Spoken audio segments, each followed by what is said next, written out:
Bem-vindo ao canal Criando Raízes. Revista da Bíblia. Arqueologia Bíblica. Jesus na sinagoga. Todos os 4 evangelhos canônicos situam o ministério de Jesus dentro das sinagogas.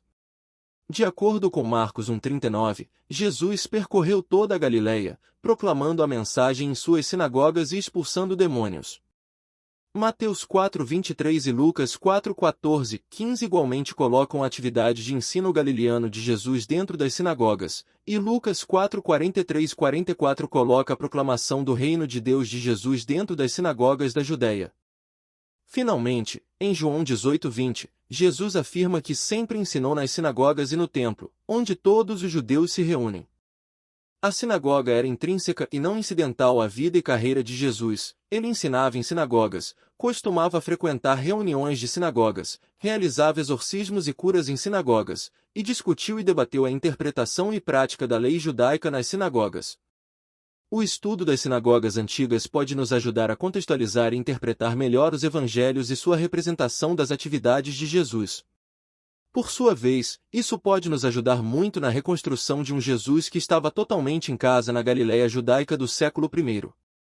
Desde a descoberta bem divulgada da espetacular sinagoga descoberta em Magdala em 2009, um dos restos de edifícios plausivelmente identificados como antigas sinagogas do início do período romano, foram escavados em Tel Heques, Kirbema Julia e Bet Shemesh. Fragmentos de edifícios públicos judaicos datados do início do período romano foram descobertos em Shiquim e Kirbevadi Ammon, e em ambos os casos, as escavadoras identificaram os edifícios como sinagogas. A descoberta de uma segunda sinagoga em Magdala também foi anunciada em dezembro de 2021. Esses 6 novos achados podem ser provisoriamente adicionados à lista de sinagogas descobertas anteriormente datadas de antes de 135 d.C., elevando o total para 16. Embora a identificação das estruturas em Cafarnaum e Jericó esteja em questão, o crescente conjunto de evidências arqueológicas é empolgante e nos dá algumas informações sólidas sobre as quais construir. Os edifícios da sinagoga no início do período romano apresentavam uma sala de reunião principal, que tinha a forma de quadrilátero. Bancos escalonados normalmente forravam as paredes, o que significa que os participantes se sentavam de frente para o centro da sala, e as pessoas sentadas ao longo de paredes opostas teriam se enfrentado. A disposição dos assentos foi assim concebida para facilitar a discussão, particularmente entre as pessoas sentadas ao longo de paredes diferentes, e especialmente opostas. As salas de reunião da sinagoga também normalmente apresentavam colunas, geralmente na área do piso central, que suportavam um teto cleristório.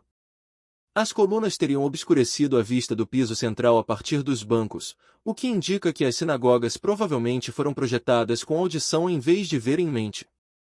Em suma, as evidências arquitetônicas revelam que as sinagogas do início do período romano eram lugares de reunião comunitária, feitos para ouvir e discutir.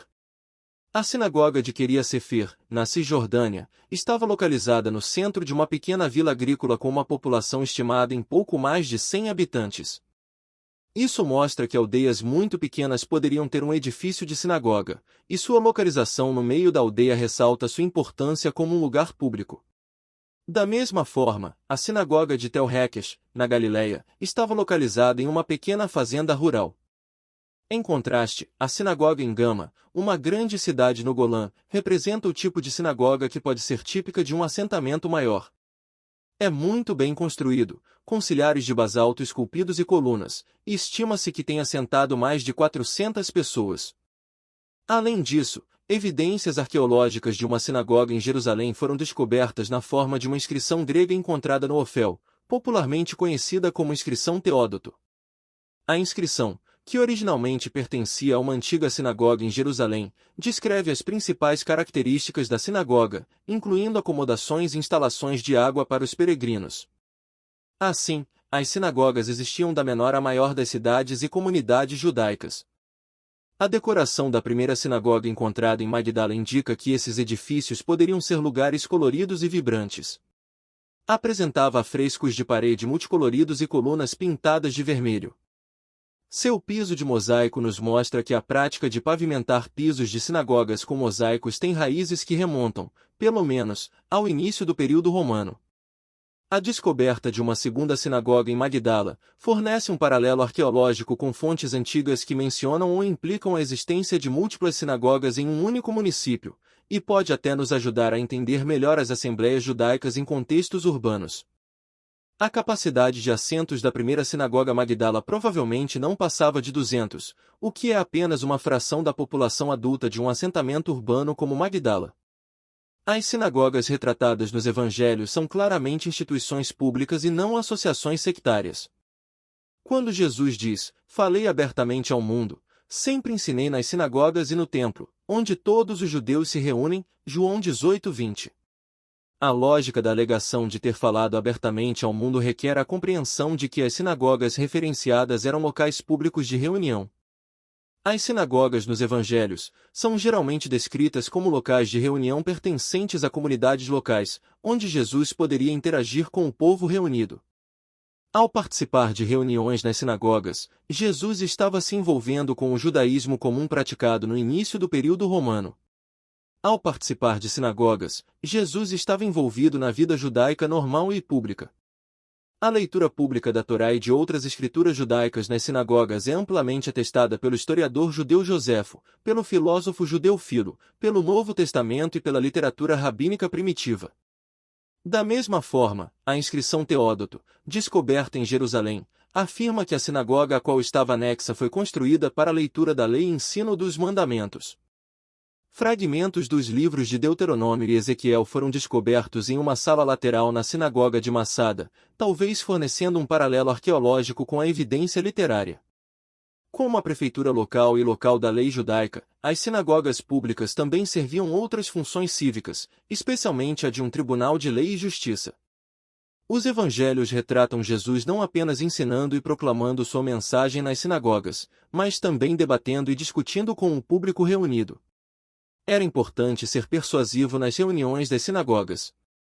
Nos evangelhos, quando Jesus e as assembleias da sinagoga estão engajados na discussão e no debate, eles estão fazendo algo normativo que as sinagogas foram projetadas para facilitar.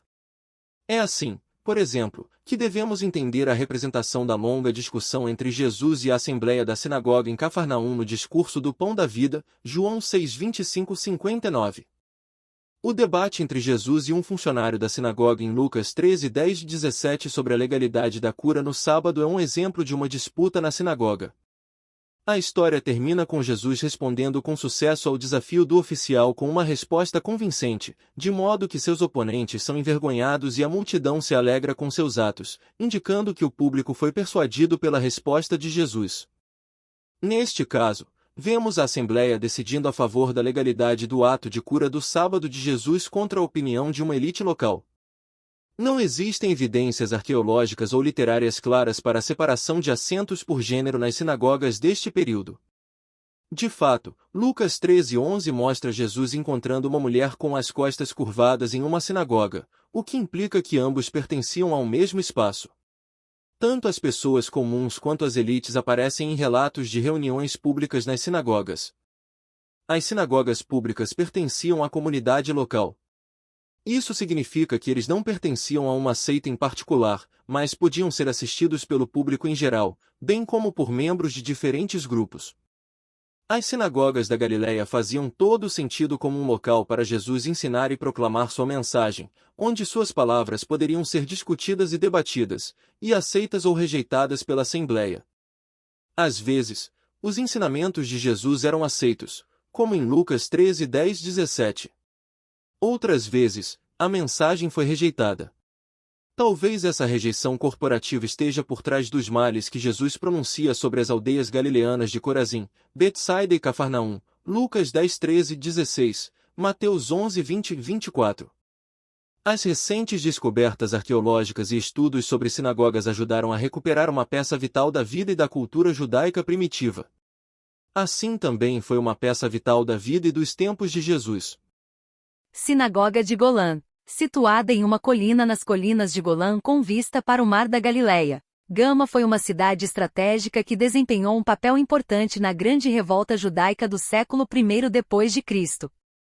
Para um grande assentamento judaico, seria de se esperar uma grande sinagoga, e Gama não decepciona. Sua sinagoga poderia ter abrigado mais de 400 pessoas. Tinha bancos escalonados que forravam seu salão principal de montagem e colunas de basalto esculpidas que antes sustentavam um teto cleristório.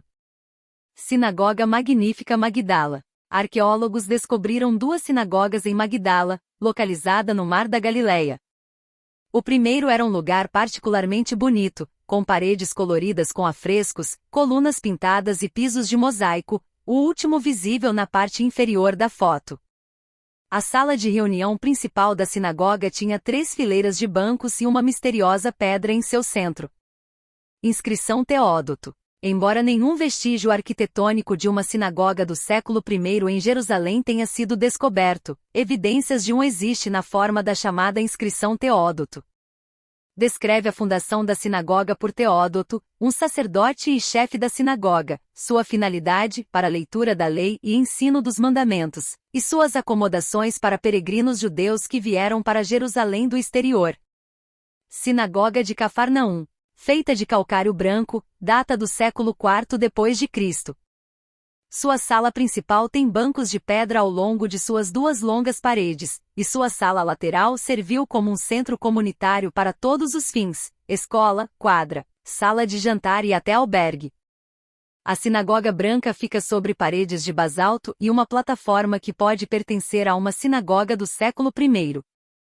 A sinagoga anterior possivelmente aparece no Novo Testamento como uma sinagoga pública onde Jesus pregou, operou milagres e debateu a comunidade judaica reunida. João 6:22, 59, embora alguns estudiosos questionem essa identificação. Se você gostou, curta, comente, compartilhe e se inscreva no canal. Obrigado, e até o próximo vídeo.